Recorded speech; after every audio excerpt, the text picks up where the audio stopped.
This is a really important case for Asian Americans. It will really determine the role that Asian Americans play in race relations in the future, and whether or not we will be duped by misinformation about an Asian penalty in college admissions, or whether we will stand up for more access to education for all.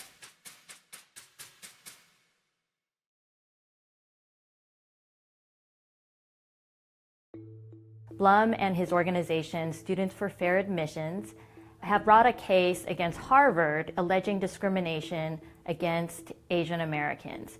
And the case really rests on two kinds of challenges or claims. The first is that Asian Americans would be admitted to places like Harvard in higher numbers if their admissions were based on test scores alone. But test scores alone have been shown empirically to be a really poor measure of future success in college and of aptitude in general. However, test scores are really good at measuring two things: parents' education and parents' income. And I don't think very many of us would support using either of those two things as the primary criteria for admissions to college. And yet, that's exactly what this lawsuit is arguing for. The second kind of claim of the lawsuit is that Asian Americans face discrimination on the personal rating. And I think that really cuts to the heart of a lot of anxieties that Asian Americans feel about the kind of discrimination that they face in US society. Could we be facing, for instance, stereotypes that paint us as one-dimensional nerds? The important thing to understand about this personal rating is that it's not a measure of charisma or charm. It's really a measure of contextual factors and all of the different factors that make us who we are.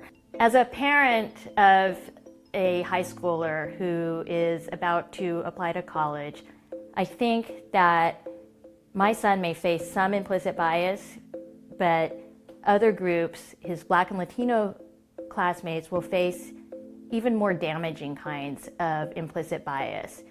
And this case does nothing to address either of these situations. Asian Americans do face racial discrimination in the US, but I don't think that they should be spending their energy fighting discrimination against a case where there's very little evidence that we face disadvantage. Instead, I think we should turn our attention and our collective energy to fighting discrimination where we face it most acutely. That is in the context of corporate leadership, government representation, at the ballot box. If Asian Americans become more active in trying to end affirmative action in the United States, then I think this really portends some serious problems for Asian Americans in the future, where they will not be seen as trying to protect civil rights and opportunities for others, but will rather be a weapon against the kind of discrimination and disadvantages that other non-white groups face. And I think this is a really dangerous direction for Asian Americans in the US.